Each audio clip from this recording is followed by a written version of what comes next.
Hello ladies and gentlemen, my name is RemovableSanity and today I am reviewing Hellpoint on the Xbox One. This has been developed by Cradle Games and published by Tiny Builds. So what is Hellpoint? Hellpoint is a dark and challenging action RPG set in a heavily atmospheric sci-fi universe where the line between science and occultism is blurred. I would best describe this game as Dark Souls meets Event Horizon meets Dead Space. The premise is that you are a spawn, clone if you will, and have been awoken by a mysterious being called the Author. This being instructs you to find out what has happened on a huge space station, Irid Novo, and its residents that you awoke upon. This citadel has been constructed close to a black hole, and for some reason is now infested by demons, occultists, and cosmic gods, which will need to be dispatched in order to explore freely. The game boasts a massive interconnected world which holds a vast array of secrets within secrets for you to find. Dynamic events such as boss fights and hordes with unique stats and bonuses. A plethora of melee and ranged weapons, each with their own unique special secondary abilities. Also available is co-op mode, either online or split screen, which can be used for the entire game, where both parties gain rewards that are not watered down. And this leads me on to the gameplay. If you are a fan of the Dark Souls genre, you'll know that there are more than a plethora of titles looking to bring something new to the scene, while still retaining the essence that makes Dark Souls challenging, engaging, and addictive. I myself have a love-hate relationship with this genre, and have only found a few titles that managed to click with me, and it just looks like I may have found another. Set on board a huge derelict space station, the majority of your time will be exploring this vast world whilst cutting down a variety of enemies as you try to stay alive. This in itself is nothing new to the genre, but the developers simply haven't just copied the Dark Souls formula and pasted it into a sci-fi setting. In a new twist that sits perfectly within the world it's set in, the game dynamically changes. To tie in with the station orbiting the black hole, the game's internal clock uses this to trigger various events like boss fights, horde assaults, as well as modified enemy stats and their positions. A clever visual replication of the orbiting station and the black hole is shown on screen at all times, which allows you to use this to your advantage. Not yet powerful enough to take on these enemies? Well, lay low for it all to blow over. Or maybe you need some better rewards, thus it gives you the perfect opportunity to stop exploring, heal up, and charge into battle. Speaking of healing, the game's version of a bonfire is a mini breach in the fabric of space and time. By stabilising them, you gain the access to the standard levelling mechanics, and if you link them, you can also use these as mini transporters. Again though, the developers have made some changes, and if you find throughout your exploration certain effigies, you can use these to increase or decrease the difficulty of the entire game's enemies. Combat is very tight, and the control system works perfectly. Light attacks are bound to your right bumper, while strong attacks are on the right trigger. All attacks drain stamina in order to be used, and once depleted, you'll need to wait for the bar to recharge to further use any attacks. Careful management of the stamina bar is a staple amongst Dark Souls-like games. The left bumper is primarily used for blocking attacks, but if you have a ranged weapon selected, it then becomes an attack button.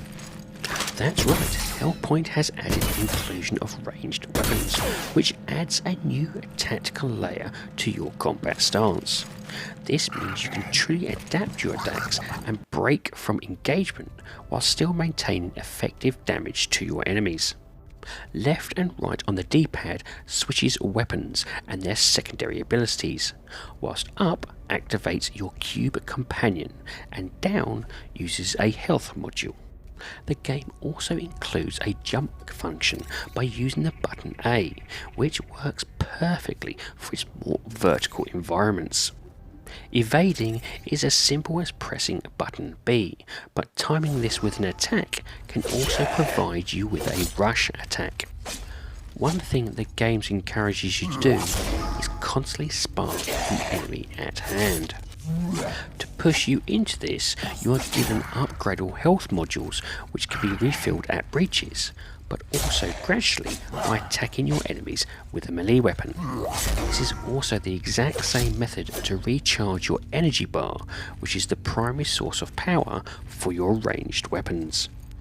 This new tactical twist made me want to engage the enemies more than shy away and be defensive, as it would mean I could refill my health module instead of having to work my way back to the closest breach. One of the great aspects of this game though, besides its fun combat, is actually exploring the environment. Like most Soul games, the paths in these worlds are very much interconnected with each other, allowing shortcuts back to breaches. There is also some cleverly hidden secrets which I would recommend you take the time to search for, as the rewards are very much worth every moment searching. Secrets are nothing unusual, I hear you say, but Hellpoints are. You see, secret rooms or areas also hide other secret rooms or areas, thus giving the game a secret within a secret aspect. I can't tell you the amount of times I found a hidden room to only be shocked that another one lurks within its very walls, give me a double reward. The only thing I did find a bit frustrating is that I felt the game doesn't explain the crafting aspect well enough for you. At the observatory, the game's central hub if you can call it that, you get to upgrade and craft new equipment. Through your exploration, you'll gain blueprints, materials and items, all that are wanting to be modified. The trouble is, some upgrades don't give you enough of a clear indication what the end result is, so you can be a bit blind at what you're getting until you do it, which then means you have lost valuable resources on items you wouldn't have normally upgraded. Another nice aspect is the game's weapons. They actually evolve the more you spend time using them. They give you secondary abilities to use the further you progress with them.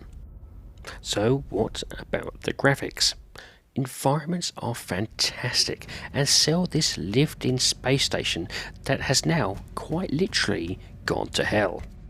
A variety of some truly huge vistas blended with some amazingly claustrophobic corridors with its own take on a dark Dead Space style is superb.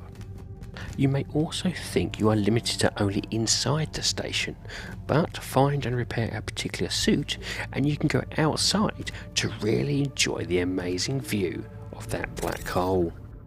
There is a ton of different weapons and armor types for you to find, create and upgrade, allowing you to really personalise your character to suit your own playthrough. But it's the enemy design where the game really shines though, from its visually disturbing twisted minor residents to the truly unique and warped cosmic gods. Everything has a twisted feel about it, as if the black hole itself has melded the inhabitants with their own dark desires and then left them to run havoc on the station. In terms of frame rate, I found generally the game to be smooth regardless of the number of enemies on screen. However, I did get a bug where I couldn't swap out my left hand's equipment. This was quickly fixed though by me simply restarting the game, and it has only happened once so far. One area I would like an update to is the option to amend the size of your inventory screen, which is perfect for those who play on monitors, but it's a bit small for those that play on large screen TVs. And now to the sound. Whilst the visuals do show off superbly the horrific nature of the enemies and environments, it's the sounds that really hit home. Every creature has been made to be easily identifiable by its vocal reaction or movement, which can be unnerving when you hear a growl or a moan in the distance but you can't see the enemy. But this can also work to your advantage, as if you know the enemy's personal sound, it will give you a hint of what you're about to face, no matter how terrible it is. Dark Souls game storylines are the weakest part, though you may find this one to be incredibly deep if you are prepared to search for it. It is told through voice work, but cleverly it's in another language to really push the futuristic stance. Combat sounds are well done, and firing your ranged weapons do show off their futuristic elements as they fly into your enemies, which give off that weighty impact.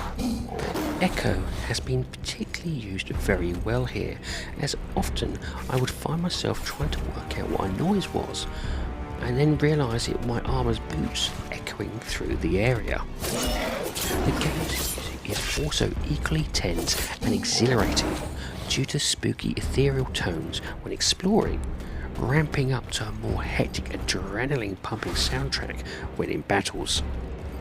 It does a perfect job at selling you this world, and like most games, works best with a high-quality gaming headset.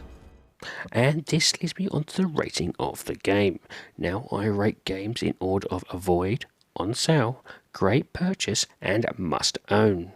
My rating for Hellpoint is must own.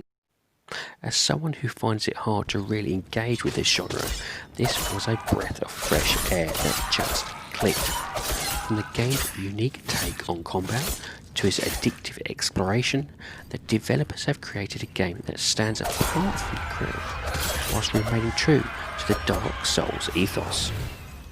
The game is currently priced on Xbox at £29.24, or approximately $35, and depending on your skill and patience would give you about 50 plus hours worth of gameplay to potentially clear the story. Combine this with a decent co-op mode and I think it's a steal at that price. Regardless if you are new to the genre or a veteran, there is plenty here to keep you engaged with its unique sci-fi setting, new elements and dynamic events. And there is even a superb demo that will give you a taste of what you're getting yourself in for, called Hellpoint, the Thespian Feast. Well, ladies and gentlemen, that's it. I do hope you like this review, and if you do, please like, share and subscribe if you so wish. And if you would like to put some notes or even just a comment in the comment section, I do like reading them.